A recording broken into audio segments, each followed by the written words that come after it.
പുരുഷന്മാർക്ക് കിട്ടുന്നതൊക്കെ ആണുങ്ങൾക്കും കിട്ടുന്ന അങ്ങനെ ഉണ്ട് ഇപ്പൊ ചില കൂട്ടരൊക്കെ. നമ്മൾ അജ്ജിന് പോയപ്പോണ്ടായി 2 പെണ്ണുങ്ങൾ, പുതിയ പാർട്ടിക്കാരൻ പോലെ. ബാക്കിയുള്ള പെണ്ണുങ്ങളൊക്കെ അല്ലതി യുവസ് മിസ് തുടങ്ങി. നമുക്കും വേണം അതിന് പോവാ, നമുക്കും അതിന് പോവാ. എന്നോട് വന്നങ്ങാടി പറഞ്ഞപ്പോ ഞാൻ ഒന്നും മുണ്ടിയില്ല, അത് നിൽക്കട്ടെ എന്ന് വിചാരിച്ചു. ഇത് ഇടക്കിടക്ക് ഇങ്ങനെ കേസ് വരും. 2 പെണ്ണുങ്ങൾ അത് സംസാരിച്ചാണ്. ഏതായാലും മക്കത്തെത്തി ഉംറ നിർവഹിച്ചുകൊണ്ട് കഅബ തവാഫ് ചെയ്തു. സഫാ മർവയിൽ സഅയ് കഴിഞ്ഞു. സഅയ് പൂർത്തിയായാൽ പിന്നുള്ളത് മുടി കളയലാം. അപ്പൊ ഞാൻ പറഞ്ഞു, നേരത്തെ വന്ന ആ 2 പെണ്ണുങ്ങളെ ഇവിടെ ഓരോ മുടി ആദ്യം കളയാം. അല്ല, ആണുങ്ങൾക്കുള്ളതൊക്കെ പെണ്ണുങ്ങൾക്ക് കിട്ടണമെങ്കിൽ പിന്നെ എന്താക്കണം? പിന്നെ നോക്കുമ്പോ പറഞ്ഞ ആളില്ല. അതുകൊണ്ട് ആവശ്യമുള്ള കളിച്ചാൽ മതി. അപ്പുറത്തേക്ക് കയറി കളിച്ചാൽ എല്ലായിട്ടും കളയേണ്ടി വരും. ഏറ്റവും കൂടുതൽ സന്താന നിയന്ത്രണം ഏർപ്പെടുത്തിയ രാജ്യം ചൈനയാണ്. ഏറ്റവും ആദ്യമായിട്ട് ചൈനയാണ് ഏത് പാസ്സാക്കിയത്? 1 കുട്ടി മതി എന്ന് പാസ്സാക്കിയത്. മാത്രമല്ല ചൈന കർശനമായി 1-ലധികം പ്രസവിച്ച പെണ്ണുങ്ങൾക്ക് റേഷൻ കാർഡില്ല, 1-ലധികം പ്രസവിച്ച പെണ്ണുങ്ങൾക്ക് സർക്കാരിൽ ജോലിയില്ല, ഒരു ആനുകൂല്യമില്ല. അങ്ങനെയാണ് കർശനമാക്കി. ഏകദേശം 100 വർഷത്തോളമായി. ഇപ്പൊ എന്താ ചൈനയുടെ അവസ്ഥ നിങ്ങൾക്കറിയോ? ചൈനയാണ് ലോകത്തെ ഏറ്റവും കൂടുതൽ ആളുകളുടെ രാജ്യം. പക്ഷെ ചൈനയിലെ ജനങ്ങളിൽ 85% വയസ്സന്മാരാണ്. ആരില്ല, യുവാക്കളില്ല. അത് ഞമ്മക്കും മനസ്സിലാവുന്നുണ്ട്. ചൈനയിൽ നിന്ന് കൊണ്ടുവന്ന സാധനങ്ങളൊക്കെ കണ്ടിട്ടുണ്ടെങ്കിൽ ഒരു കൈയോട് എടുക്കാൻ പറ്റിയതാണ്. എന്തുകൊണ്ട്? കനമുള്ളതൊന്നും ഇവിടെ ഉണ്ടാക്കാൻ പറ്റൂല, കുടിച്ചേക്കാൻ ആളുവാണ്. ഒക്കെ വയസ്സന്മാർ. ഇപ്പൊ അവിടെ എന്ത് ചെയ്തു? ഇപ്പൊ സർക്കാരിന് ഇത് ബോധ്യപ്പെട്ടു. അടുത്ത ഒരു 5 വർഷത്തിനുള്ളിൽ ചൈനയെ കവച്ചു വെക്കുന്ന ജനസംഖ്യയിലേക്ക് ഇന്ത്യ പോവുകയാണ്. ഇന്ത്യയുടെ ശക്തി എന്താണ്? ഇന്ത്യ പുറം ലോകത്ത് മുഴുവൻ നമ്മുടെ പട്ടാളത്തെക്കാൾ ശക്തിയാണ് രാജ്യത്തെ യുവശക്തി. അപ്പോ ചൈനയെ സംബന്ധിച്ചിടത്തോളം ഇപ്പൊ ചൈന നിയമം മറിച്ചു, പാസാക്കി. എന്താണിത്? എല്ലാ പെണ്ണുങ്ങളോടും 2 പ്രസവിക്കാൻ പറഞ്ഞു. ഒറ്റ പെണ്ണും തയ്യാറില്ല. എന്തുകൊണ്ട്? 75-80 കൊല്ലമായിട്ട് ഒരു കുട്ടി തന്നെയാണ്. 2ാമത് പ്രസവിക്കാൻ പറഞ്ഞു, ഒറ്റ പെണ്ണും തയ്യാറില്ല. ഇപ്പൊ ചൈന ഗവൺമെന്റ് എന്ത് ചെയ്തു? ആനുകൂല്യം പ്രഖ്യാപിച്ചു.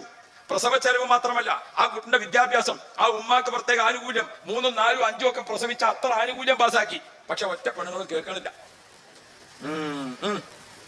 നമ്മളെ കേരളത്തിൽ ഒരു പെണ്ണിനെ ചൈനക്കാരൻ കെട്ടീനി. ആ കഥകൾ കേട്ടീന?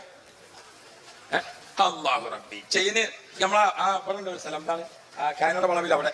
അപ്പൊ അവിടെ ഒരു പെണ്ണിനെ കല്യാണം കഴിച്ചത് ആരാറിയോ? ചൈനക്കാരനൊരു ചെറുപ്പക്കാരനാണ്. ഓൻ വന്ന് കല്യാണം കഴിച്ചപ്പോൾ ഭാര്യയും ഭർത്താവായിട്ട് ജീവിക്കണതിന്റെ അടിയിൽ ഓക്ക് ഗർഭമായി. അല്ലാഹു റബ്ബി. ഓള് പ്രസവിച്ചു. 3ാമത്തെ ദിവസം കുട്ടി മരിച്ചു. അപ്പൊ എത്ര സങ്കടം ഉണ്ടാവും?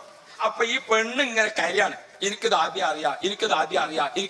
അത് പറഞ്ഞാണ് കരയണത്. അപ്പൊ ചങ്ങാഴ്ചകളും കുടുംബക്കാരൊക്കെ ചോദിച്ചു, എന്താ ഈ പറയണത്?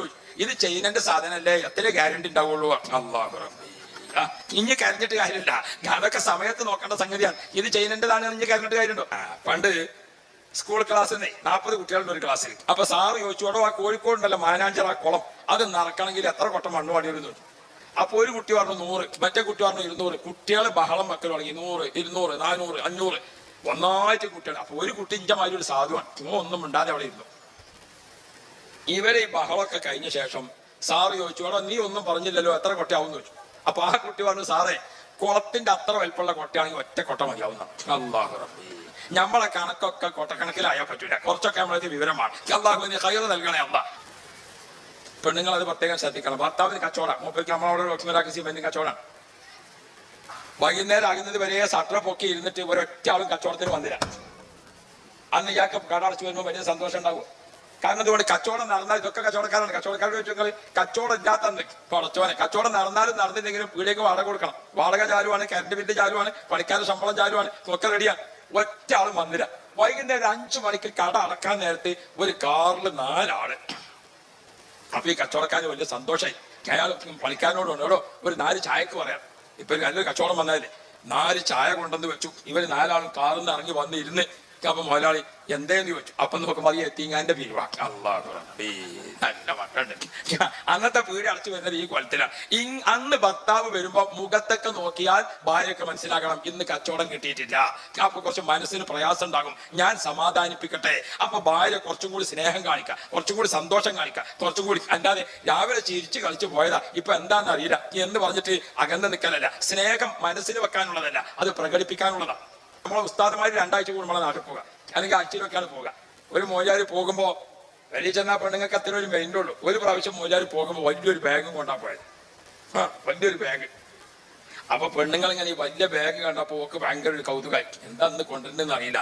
ഓള് അങ്ങോട്ട് ചെന്ന് ഗേറ്റിന്റെ അടുത്തേക്ക്, സാധാരണ അതൊന്നും ഉണ്ടായില്ല, അങ്ങോട്ട് ചെന്ന് നിങ്ങൾക്കൊന്ന് സന്തോഷം പറഞ്ഞ്, നിങ്ങൾ ക്ഷീണിച്ചോ, നിങ്ങൾക്ക് ചൂടുള്ളതാ വേണ്ടത് തണുത്തതാ വേണ്ടത് എന്നൊക്കെ ചോദിച്ചു. ഇയാളെ വീട്ടിൽ കയറി ഇരിക്കുന്ന ഒരു കട്ടൻ ചായ ഉണ്ടായിക്കോ.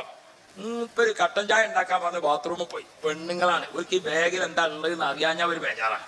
മൂപ്പര് ബാത്റൂമിൽ പോയ അടിയിൽ ഇവള് മെല്ലെ പോയിട്ട് ആ ബാഗിന്റെ ചെയിൻ ഒന്ന് വലിച്ചു നോക്കി. നോക്കുമ്പോ എന്താ നിങ്ങള് നിക്കണ പള്ളിയിൽ നിന്ന് പിരിച്ചു വിട്ടിട്ട് പഴയ പുതപ്പും തലക്കണൊക്കെ ആയിട്ടാണ് ദീപേ. ഞാൻ എന്റെ പെണ്ണുങ്ങളോട് പറഞ്ഞത്, ഗൾഫിൽ നിന്ന് ഭർത്താക്കന്മാർ വരുമ്പോഴേ ലഗേജിന്റെ പെട്ടി നോക്കിയിട്ട് ചിരിക്കാൻ നിൽക്കണ്ട. നമ്മൾ എന്ത് വേണം, മുഖത്ത് നോക്കിയിട്ട് ഹൃദയവും അതാണ് ഭാര്യ, അതാണ് ഭർത്താവ്. ഹൃദയവും അതാണ് ജീവിതം.